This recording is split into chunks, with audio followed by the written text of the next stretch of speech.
معزز ناظرین، السلام علیکم ورحمۃ اللہ تعالی وبرکاتہ۔ الحمدللہ رب العالمین والعاقبۃ للمتقین والصلاۃ والسلام علی رسولہ الکریم، اما بعد فاعوذ باللہ من الشیطان الرجیم، بسم اللہ الرحمن الرحیم۔ لیلۃ القدر خیر من الف شہر، آمنت باللہ، صدق اللہ العظیم۔ اللہم صلی علی محمد وعلی آلہ وصحبہ واہل بیتہ اجمعین۔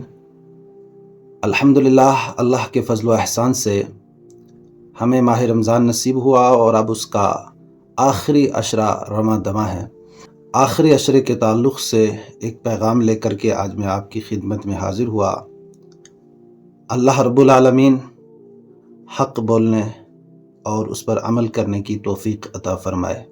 رمضان المبارک کے آخری 10 دن نہایت ہی قیمتی اور نہایت ہی بابرکت لمحات ہیں، اور یہ وہ گھڑیاں ہیں، وہ ساعتیں ہیں جو شاید ہمیں دوبارہ زندگی میں نصیب ہو یا نہ ہو۔ اس لیے انہیں غنیمت سمجھتے ہوئے اللہ تعالیٰ کی طرف مکمل رجوع کریں، خوب عبادت کریں، خوب روئیں، گڑ گڑائیں، آنسو بہائیں اور دعا کریں، اور اپنے گناہوں کی اللہ کے حضور معافی مانگیں۔ اللہ کریم نے قرآن مقدس میں فرمایا کہ لیلۃ القدر خیر من الف شہر، ایک عظیم رات جس کی تعریف خود رب فرما رہا ہے کہ شب قدر 1000 مہینوں سے بہتر ہے، یعنی اس ایک رات کی عبادت 1000 مہینوں سے، تقریباً 83 سال کی عبادت سے زیادہ افضل ہے۔ جس خوش نصیب کو یہ رات نصیب ہو گئی، گویا کہ اس نے ایک طویل عمر اللہ کی عبادت میں گزاری۔ یہ آخری عشرہ جہنم سے آزادی کا عشرہ ہے، لہٰذا اپنے لیے مغفرت مانگیں، اپنے ماں باپ، دادا دادی، نانا نانی اور تمام مرحومین کے لیے دعا کریں، امت مسلمہ کے لیے خیر اور سلامتی کی التجا بھی کریں۔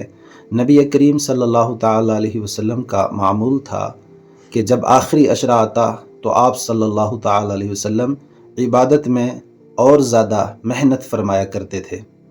تو میرا بھی یہی پیغام ہے کہ ان قیمتی لمحات کو غفلت میں ضائع نہ کریں۔ نماز، تلاوت قرآن، ذکر و درود، صدقہ و خیرات اور سچی توبہ کے ذریعے اللہ تعالیٰ کو راضی کریں۔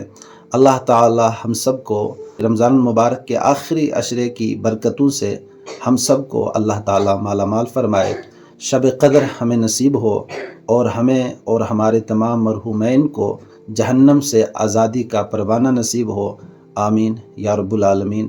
السلام علیکم ورحمۃ اللہ وبرکاتہ۔